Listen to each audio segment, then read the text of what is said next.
नमस्कार, स्वागत है आपका यूट्यूब चैनल छत्तीसगढ़ टुडे में। आज है 3 जुलाई 2021, दिन शनिवार, और आज हम आज के छत्तीसगढ़ के महत्वपूर्ण करंट अफेयर प्रश्नों को हल करेंगे। तो चलिए शुरू करते हैं। हमारा पहला प्रश्न है, राज्य में प्रधानमंत्री फसल बीमा सप्ताह कब से कब तक मनाया जा रहा है? इसका आंसर है ऑप्शन ए 1 जुलाई से 7 जुलाई तक। छत्तीसगढ़ राज्य के साथ साथ पूरे भारत में अमृत महोत्सव के अंतर्गत खरीफ की फसलों के लिए 1 से 7 जुलाई 2021 तक प्रधानमंत्री फसल बीमा सप्ताह मनाया जा रहा है। प्रधानमंत्री फसल बीमा योजना के दायरे में अधिक से अधिक किसानों को नामांकित करने के लिए यह एक विशेष प्रकार का अभियान शुरू किया गया है। यह एक सप्ताह का अभियान खरीफ 2021 सत्र के तहत सभी अधिसूचित क्षेत्रों को अपने दायरे में लेगा, जिसमें 75 पिछड़े जिलों पर विशेष ध्यान दिया जाएगा। इस योजना के तहत अब तक 29.16 करोड़ किसानों ने अपनी फसलों का बीमा करवाया है। प्रधानमंत्री फसल बीमा योजना की शुरुआत जनवरी 2016 में हुई थी। इस योजना का उद्देश्य प्राकृतिक आपदाओं से बर्बाद हुए फसलों पर मुआवजा देना है। योजना के तहत खरीफ की फसल के लिए किसानों को 2% प्रीमियम, रबी की फसल के लिए 1.5% प्रीमियम और बागवानी फसलों के लिए 5% प्रीमियम निर्धारित किया गया है। हमारा दूसरा प्रश्न है, छत्तीसगढ़ में मुख्यमंत्री शहरी स्लम स्वास्थ्य योजना के अंतर्गत हाल ही में कितने संख्या में मरीजों का उपचार पूर्ण किया गया है? इसका आंसर है ऑप्शन बी 5 लाख। छत्तीसगढ़ में मुख्यमंत्री शहरी स्लम स्वास्थ्य योजना के अंतर्गत हाल ही में 5 लाख संख्या में मरीजों का उपचार पूर्ण किया गया है। मुख्यमंत्री भूपेश बघेल ने मुख्यमंत्री शहरी स्लम स्वास्थ्य योजना के तहत मोबाइल मेडिकल यूनिट की टीम द्वारा विगत 7 माह में छत्तीसगढ़ राज्य के शहरी क्षेत्रों में 5 लाख से अधिक मरीजों का मुफ्त उपचार करने पर मेडिकल मोबाइल यूनिट के स्टाफ को सम्मानित किया है।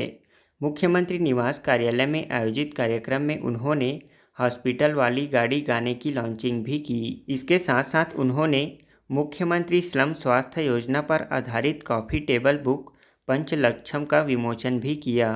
इस योजना पर आधारित गाना हॉस्पिटल वाली गाड़ी है गाने को बॉलीवुड फिल्म भाग मिल्खा भाग के सुपरहिट गाने हवन करेंगे के सिंगर दिव्या कुमार ने अपनी आवाज़ दी है।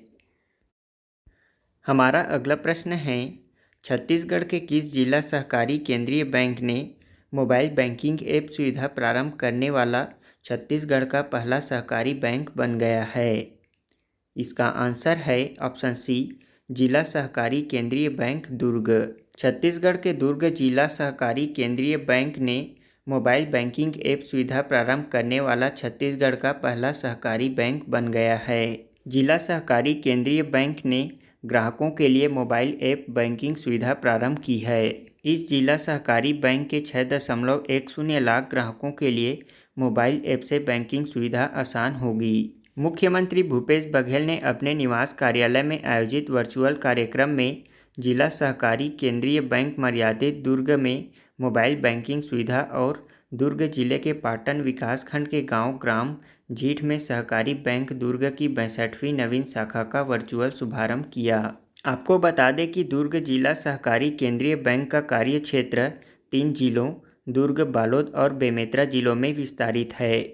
इन जिलों में किसानों को घर बैठे बैंकिंग सुविधा देने के लिए बैंक मोबाइल ऐप की सुविधा शुरू की है। इस ऐप का इस्तेमाल करके किसान भाई जब भी चाहें जहां भी चाहें खाते के बारे में जानकारी प्राप्त कर सकते हैं। अवकाश के दिनों में भी इस ऐप की सहायता से वे आसानी से लेन देन कर सकेंगे। हमारा अगला प्रश्न है, टोक्यो ओलंपिक में क्वालिफाई करने वाली पहली भारतीय महिला गोल्फर कौन बनी है? इसका आंसर है option A Aditi Ashok. Tokyo Olympic में क्वालिफाई करने वाली पहली भारतीय महिला अदिति अशोक बनी है। Aditi Ashok Olympic golf ranking में 45वें स्थान पर थीं। रैंकिंग में शीर्ष 60 गोल्फर्स को टोक्यो में जगह मिली है। यह अदिति का दूसरा ओलंपिक खेल है। इससे पहले रियो में भाग लेने वाली वह अकेली भारतीय महिला गोल्फर थीं। हमारा अगला प्रश्न है, भारतीय वायुसेना के नए उप प्रमुख वाइस चीफ किसे बनाया गया है? इसका आंसर है ऑप्शन डी विवेक राम चौधरी। भारतीय वायुसेना के नए उप प्रमुख विवेक राम चौधरी को बनाया गया है। उन्होंने एयर मार्शल हरजीत सिंह अरोड़ा की जगह ली है। इससे पहले उन्हें वायुसेना के मुख्यालय पर गार्ड ऑफ ऑनर दिया गया था। अभी तक एयर मार्शल विवेक वायुसेना के पश्चिमी वायु कमांडर के कमांडर इन चीफ के रूप में कार्यरत थे। इस कमान के पास संवेदनशील लद्दाख क्षेत्र के साथ साथ उत्तर भारत के अन्य हिस्से में भी देश के वायु क्षेत्र की सुरक्षा की जिम्मेदारी है। आपको बता दें कि भारतीय वायुसेना के वर्तमान अध्यक्ष air chief marshal Rakesh Kumar Singh Bhadauria हैं। हमारा अगला प्रश्न है, हाल ही में किस देश को WHO ने मलेरिया मुक्त घोषित किया है? इसका आंसर है ऑप्शन सी, चीन को। हाल ही में चीन को WHO ने मलेरिया मुक्त देश घोषित किया है। चीन ने करीब 70 साल की मेहनत के बाद मलेरिया को समाप्त कर दिया है। विश्व स्वास्थ्य संगठन WHO ने चीन की इस उपलब्धि का ऐलान किया है। आपको बता दें कि वर्ल्ड हेल्थ ऑर्गेनाइजेशन WHO की स्थापना 7 अप्रैल 1948 को हुई थी। इसका हेडक्वार्टर जिनेवा, स्विट्जरलैंड में स्थित है। हमारा पहला प्रश्न है, सुराजी योजना के तहत गांव में स्थापित किए गए गौठानों के उचित व्यवस्था के लिए किस आय निधि का उपयोग किए जाने के निर्देश दिए गए हैं? इसका आंसर है ऑप्शन बी, जिला खनिज न्यास निधि। हमारा अगला प्रश्न है, भारत में सबसे अधिक जनसंख्या गरीबी रेखा के नीचे वाले राज्यों में छत्तीसगढ़ का देश में कौन से स्थान पर है? इसका आंसर है ऑप्शन ए, प्रथम। हमारा अगला प्रश्न है, छत्तीसगढ़ पावर ट्रांसमिशन कंपनी के प्रबंध निदेशक किसे नियुक्त किया गया है? इसका आंसर है ऑप्शन बी, संजय तेलंग को। हमारा अगला प्रश्न है, हाल ही में किसने इनोमलीज इन लॉ एंड जस्टिस नामक पुस्तक का विमोचन किया है? इसका आंसर है ऑप्शन ए, भारत के मुख्य न्यायाधीश न्यायमूर्ति NV रमना ने। हमारा अगला प्रश्न है, ग्लोबल स्टार्टअप इकोसिस्टम इंडेक्स 2021 में भारत का कौन सा स्थान है?